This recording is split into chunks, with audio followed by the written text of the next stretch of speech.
UMKM, selamat datang kembali di Podcast People on Discussion with Rumah BUN Banjaran Sareang.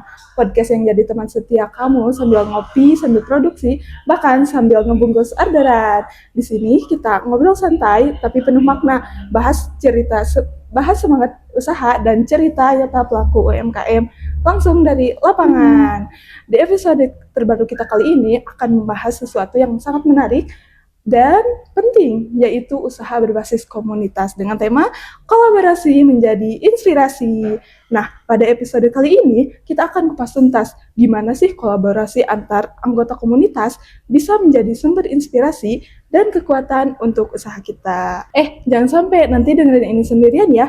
Mending ajak teman komunitasnya juga, karena ngobrolin kolaborasi itu ibarat lagi masak bareng. Makin rame, makin seru, dan hasilnya makin mantep. Nah, sebelum kita ke pertanyaan-pertanyaannya, siapin dulu semangat dan jangan lupa kolaborasi itu kunci sukses bareng-bareng. Hari ini, bareng aku Saidah, kita kedatangan tamu spesial cerita inspiratif dari pelaku UMKM yang tidak hanya berhasil membangun usahanya dengan penuh keberanian, tetapi aktif dalam komunitas kolaborasi UMKM. Yuk kita mulai obrolan seru ini dengan tamu spesial kita, yaitu Ibu Neni. Halo Kak. Apa kabar Ibu? Alhamdulillah luar biasa. Alhamdulillah ya. Oke, kita langsung ke pertanyaannya aja ya Bu. Boleh. Sebelumnya boleh kenalan dulu gak sih Bu? Nama, Oke. Ibu tuh owner apa dan Siap. usahanya di bidang apa sih Bu? Oke, siap. Halo, Assalamualaikum. Perkenalkan, dengan saya Neni Binangkit atau lebih akrab disapa Bu Nen. Bu gitu Nen ya. Nah, di sini saya sebagai owner dari Binangkit Store. Binangkit Store ini adalah usaha berbasis komunitas di mana anggotanya adalah para UMKM khusus perempuan sebetulnya. Dan Binangkit sendiri itu bergerak di bidang penjualannya, Kak. Gitu. Jadi kita bikin semacam partner strategik dengan para iya. UMKM. Nah, si Binangkit ini bagian di penjualan. Karena memang masalah klasik UMKM itu ada dua ya. Kalau enggak modal ya pemasaran. Nah, Binangkit ngambil peran di bidang pemasarannya. Pemasaran Ya, meskipun langkah kita masih kecil, tapi semoga bisa berdampak ke teman-teman UMKM yang lain seperti itu, Kak. Oke, selanjutnya ya Bu, boleh tahu gak sih Bu, kenapa komunitas itu penting di pengembangan usaha? Oke, komunitas ya. Jadi komunitas itu kan perkumpulan ya. Jadi terdiri dari ya paling sedikit 2 orang lah ya. Jangan sampai komunitas dianggap yang wow gitu, enggak juga. Sebenarnya udah 2 orang aja udah dianggap komunitas cuman ya? Kecil mungkin ya. Jadi ibaratnya kalau misalkan sendiri itu sepi, kalau bersama itu kita bisa gitu. Ramai juga ya. Ramai ya. Ibaratnya kalau sendiri tuh lagi down nggak ada yang memotivasi, tapi kalau lagi banyakan satu down, oh ini lagi semangat termotivasi kembali. Karena dunia UMKM itu kan benar-benar dari nol gitu ya, merangkak pelan-pelan dari minus bahkan mungkin. Tapi dengan adanya komunitas kita bisa saling memotivasi, saling berbagi ilmu, berbagi energi semangat gitu. Jadi ibaratnya filosofi sapu lidi gitu ya. Kalau satu itu kurang bermakna, Kak. Tapi kalau banyak dikumpulkan terus diikat itu bisa membersihkan sampah dengan tuntas. Ibaratnya masalah-masalah UMKM nih, karena kita berkomunitas diharapkan si masalah-masalah apapun tuh bisa kita tangani bersama. Bisa dituntaskan bersama ya Bu. Betul. Jadi menurut Bu Nen tuh komunitas sangat penting karena dalam usaha kita nggak bisa sendiri, harus berjamaah, berkolaborasi, intinya saling berbagi gitu. Karena siapa tahu komunitas dari 5 orang, si A punya pemikiran ini punya pemikiran ini, akhirnya jadi solusi yang bisa membuka jalan untuk permasalahan teman-teman UMKM kayak gitu sih. Penting banget namanya berkomunitas buat usaha kita kayak gitu. Oke, mungkin selanjutnya ya Bu, apa sih, gimana peran kolaborasi itu di komunitasnya itu sendiri? Nah, peran kolaborasi itu seperti tadi ya, namanya kolaborasi, kerjasama berarti ada saling membutuhkan gitu ya. Jadi satu komunitas itu terbentuk karena punya satu visi dan misi yang sama dalam apa ya namanya. Ketika misal kita punya hobi yang sama nih, pasti akan bareng-bareng gitu ya, satu frekuensi. Kayak misal UMKM, ini sama-sama UMKM nih. Nah, kebetulan di Binangkit sendiri tuh memang UMKM satu perempuan, berarti sama tuh ya, perempuan semua. Terus di bidang kuliner, terus kebanyakan itu kesamaan juga. Jadi namanya kolaborasi itu memang sangat berperan penting dalam kemajuan suatu komunitas. Dengan kolaborasi memang sih namanya banyak orang dalam satu perkumpulan, beda pemikiran, beda keinginan, tapi dengan semangat kolaborasinya itu bisa menyatukan berbagai persepsi yang ada. Sebetulnya itu tantangan juga ke depannya. Tapi ketika kita sudah punya niat yang baik nih, yuk kita bareng-bareng kolaborasi, tantangan itu akan terpecahkan dengan sendirinya. Jadi menurut aku tuh peran kolaborasi dalam satu komunitas itu sangat menunjang gitu ya. Dengan kolaborasi kita bisa menghasilkan sesuatu yang baru, ide-ide yang baru dari berbagai pemikiran orang-orang yang ada dalam satu komunitas itu. Jadi tapi seru juga ya Bu, bareng-bareng komunitas. Seru banget, masalahnya juga nanti kompleks juga sebetulnya. Cuman ya kita ambil positifnya aja sih dari kebersamaan ini gitu. Ya intinya tadi kalau misalkan sendiri tuh ya sepi, kalau bareng-bareng tuh itu rame, bisa debat juga, tapi debatnya yang positif kayak gitu sih Kak. Oke, selanjutnya mungkin nih ya Bu, boleh ceritain gak sih Bu contoh sukses dari usaha komunitas Ibu? Oke. Contoh suksesnya ya, jadi mau cerita sedikit nih dari awal Binangkit. Sebetulnya Binangkit tuh sekarang agak melenceng dari awalnya sebetulnya, cuman melenceng menurut Bu Nancy ke arah yang lebih baik lah ya. Jadi awal Binangkit terbentuk itu tuh 21 Oktober 2021. 2021 16 ya? Salah lagi, 16 Oktober 2021. Itu dulu dibentuknya dari kita ikut satu event pelatihan. Nah, diharuskan bikin satu kelompok terdiri dari UMKM dan PKK dulu, perempuan semua intinya. Nah, singkatnya dari sana udah nih kelar nih si pelatihan ya. Dan kita tuh dapat 5 besar di 3 provinsi dulu Binangkit ini. Nah, dari situ kita berpikir masa sih mau berhenti sampai sini, karena kebetulan di dalamnya ada para UMKM juga ya. Yuk kita teruskan nih jadi apa? Ya udah kita ikut event-event. Nah, karena tadi yang di awal disinggung ya, masalah UMKM itu bisa produksi, kadang jualannya bingung. Oke, kita ambil peran si Binangkit ini di bidang pemasarannya gitu ya. Kita masuklah ke dinas, memperkenalkan diri sebagai komunitas Binangkit dari Kecamatan Kutawaringin waktu itu. Dan kebetulan di dinas tuh banyak event-event yang difasilitasi. Kita masuklah celahnya melalui sana. Dan kita berkembang nih dari 10 orang menjadi 30 orang. Dan dulu itu dikelolanya secara bersama Kak. Jadi ibaratnya ketika kita dapat keuntungan dari sebuah event, kita bagi bersama. Di awal-awal seperti itu ya. Berjalan selama 3 tahun kurang lebih. Tapi namanya komunitas itu nggak selalu mulus Kak. Pasti namanya pemikiran orang itu beda-beda ya. Beda-beda keinginan, beda visi, beda misi dan sebagainya. Dan itu terjadi tantangan sendiri untuk kita mempersatukan semua itu. Dan akhirnya Binangkit ngambil langkah berbeda nih. Dari awalnya kita kelola secara komunitas nih, keuntungan dan apapun. Akhirnya di tahun keempat diputuskan masih anggota yang sama, tapi dikelolanya secara pribadi. Jadi dari dulu Binangkit judulnya Komunitas UMKM Kabupaten Bandung, masih sih Komunitas UMKM Kabupaten Bandung, tapi lebih spesifik lagi sekarang jadi Binangkit Store. Artinya dikelolanya secara pribadi, tapi teman-teman yang tergabung di Binangkit masih dengan sistem yang sama, yaitu konsinyasi. Mereka menyetorkan produknya, kita ada MOU juga tentang pembayaran dan sebagainya, disepakati di awal biar tidak terjadi lagi kericuhan gitu ya di tengah-tengahnya. Nah, jadi judulnya sekarang Binangkit Store dengan sistem konsinyasi, atau lebih sekarang tuh yang agak level up-nya consignment store kayak gitu ya. Jadi sekarang Binangkit itu memang komunitas tapi dikelola secara pribadi untuk penjualannya.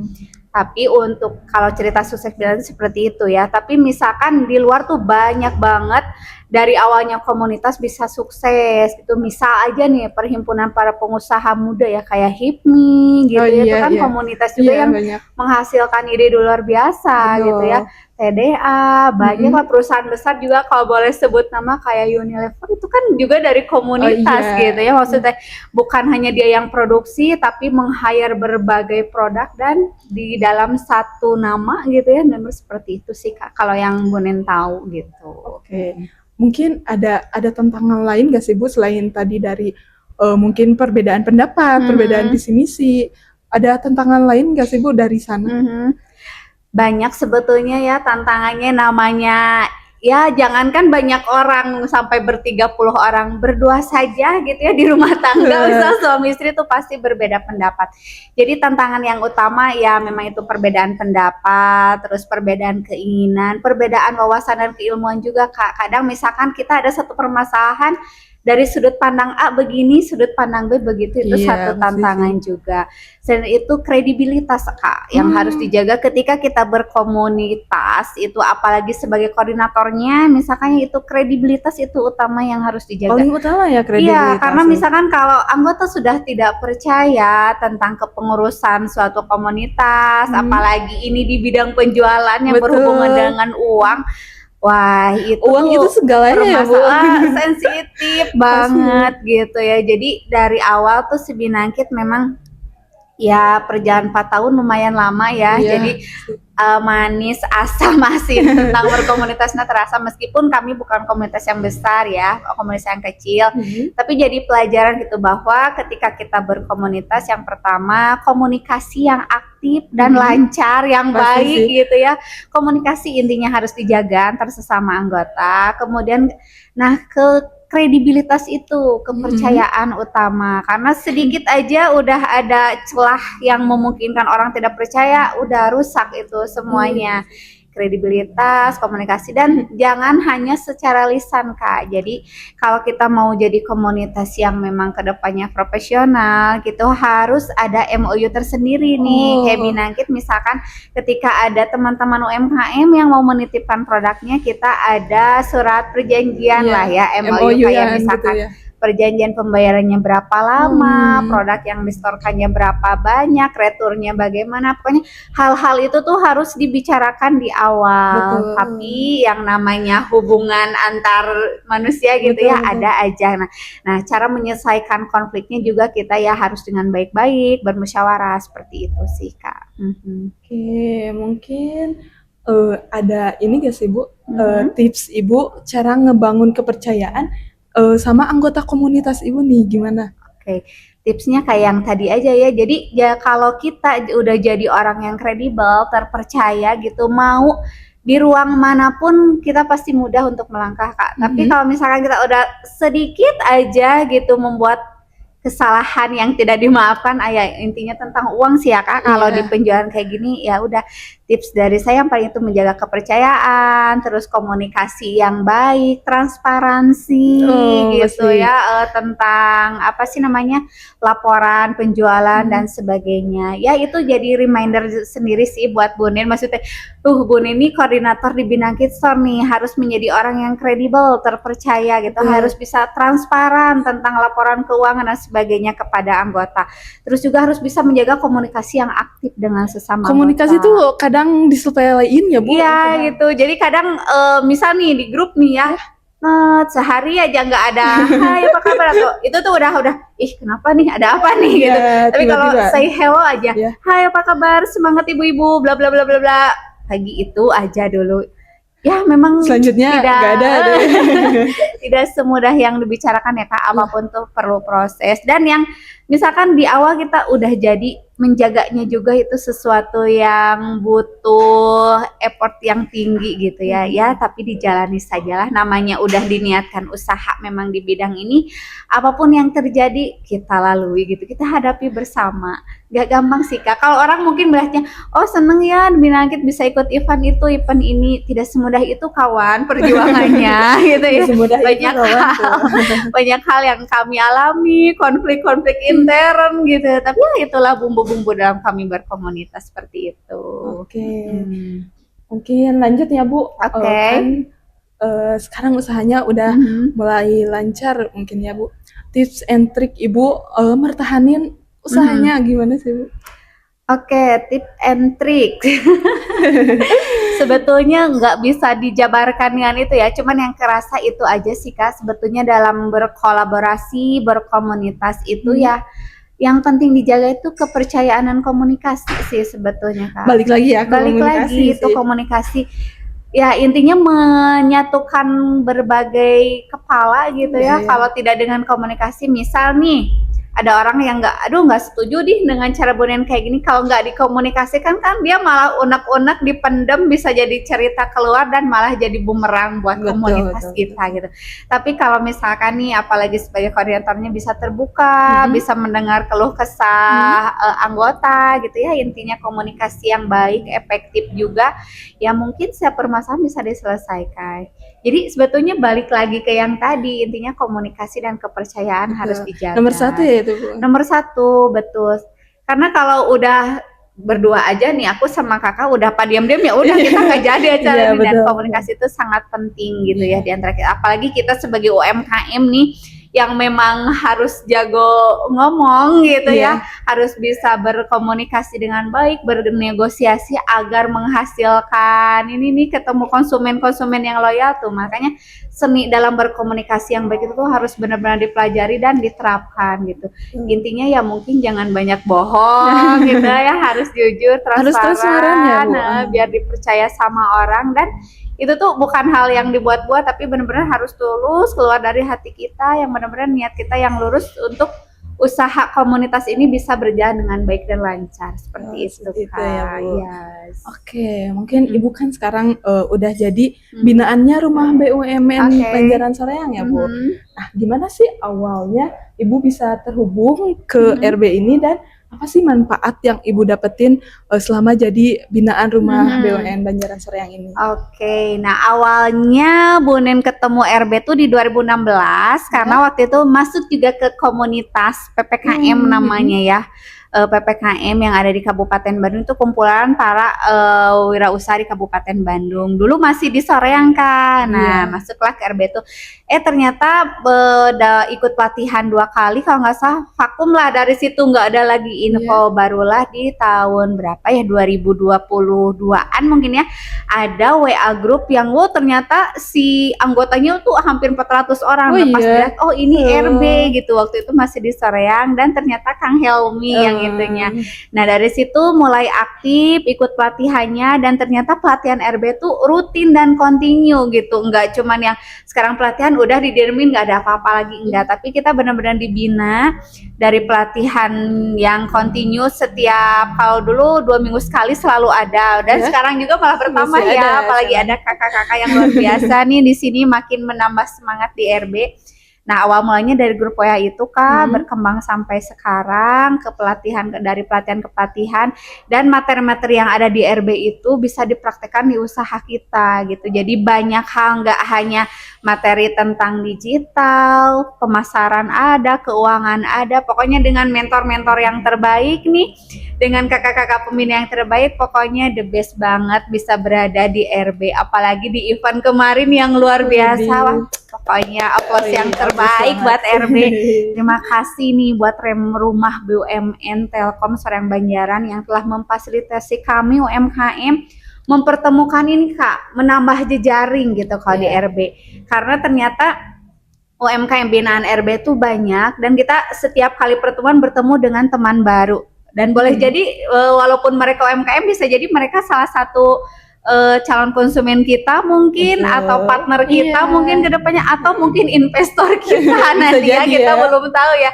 Intinya dengan adanya RB menambah jejaring gitu ya, meningkatkan nambah ilmu sih Kak. Jadi namanya UMKM itu kalaupun punya modal tapi ilmunya nggak punya, tetap nggak jalan Kak. Jadi menurut Bu Nen sih, selain modal memang penting, tapi yang terpenting itu skill kita gitu ya, kemampuan bertransaksi, negosiasi, mengatur keuangan. Apalagi ibu-ibu tuh, kalau ibu-ibu udah jadi UMKM, namanya keuangan rumah tangga dan keuangan usaha dicampurkan, ya sudahlah.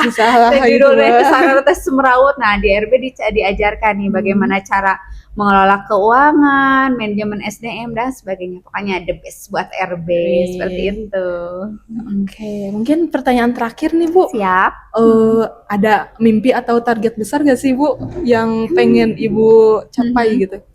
Mimpi pasti ya, mimpi dan target itu harus dimiliki oleh setiap yang berjiwa wirausaha. Karena kalau kita nggak punya target, kita sejalannya aja gitu ya, mengalir bagaikan air. Tapi kalau kan misalkan punya target nih, misal tahun depan saya pengen ini, tahun depannya pengen ini, itu pasti kita lebih bersemangat. Dan mimpi Bu Nen itu di Binangkit, ya tentu saja sekarang kan baru dari event ke event ya. Semoga di 2 tahun paling lama nih, atau mungkin di tahun depan nih targetnya bisa punya toko retail sendiri. Jadi bisa menampung lebih banyak UMKM yang mau bergabung gitulah. Kalau bisa misalkan kita merambah platform juga gitu ya di penjualan online-nya juga. Tapi ya memang tidak bisa sendiri Kak. Jadi butuh banyak tenaga, banyak pikiran. Jadi teman-teman yang mau bergabung nih di Binangkit menjadi partner strategi kita, ayo bareng-bareng kita bikin gerakan lah minimal ya. Meskipun nggak besar, langkah kecil tapi pasti berdampak gitu. Karena emang mulai dari langkah kecil dulu ya. Mulai dari langkah kecil, mulai dari hal kecil, mulai dari saat inilah intinya seperti itu. Jangan dinanti-nanti ya. Iya, jangan dinanti-nanti. Kalau ada ide tuh, ayo lakukan sekarang. Karena bener kerasa ide itu berterbangan. Jadi begitu ide kita keluar, siapa tahu yang nangkepnya orang lain kan saya gitu. Jadi ayo. Nah, mimpi besarnya itu sih Kak, mudah-mudahan bisa punya toko retail sendiri, bisa nanti merambah ke dunia online, dan butuh partner-partner strategik yang lain biar si Binangkit Store ini semakin besar dan dikenal. Seperti itu sih mimpinya. Wah, keren banget Ibu. Makasih Ibu ya udah sharing-sharing ke kita. Sama-sama. Terus buat teman-teman juga yang mau join komunitas, boleh gabung sama Ibu Neni Binangkit Store. Keren. Oke, terima kasih Ibu sudah menemani kami di episode kali ini bersama Ibu Neni yang luar biasa ini. Dari cerita keberanian memulai, jatuh bangun, hingga tumbuh bersama Rumah BUMN Banjaran Soreang, kita belajar bahwa setiap langkah kecil adalah awal dari kesuksesan besar. Semoga kisah kolaborasi ini... Gak mau lanjut ya? Semoga kisah kolaborasi ini dan inspirasi ini memotivasi kamu untuk tidak ragu memulai dan terus bergerak maju. Ingat, dalam komunitas bersama-sama kita bisa sukses dan lebih kuat bareng-bareng. Jangan lupa, Rumah BUMN Banjaran Soreang siap hadir nemenin kamu buat belajar, bertumbuh, dan naik kelas bareng. Yuk mampir langsung ke lokasi kami di Jalan Raya Banjaran Barat, nomor 577, Bojongmanggu, Kecamatan Pamengpe. Dan pastikan kamu follow terus episode selanjutnya di Podcast People on Discussion with Rumah BUMN Banjaran Soreang, karena masih banyak cerita inspiratif dari UMKM lainnya. Jangan lupa like, comment, and subscribe. Sampai jumpa teman-teman.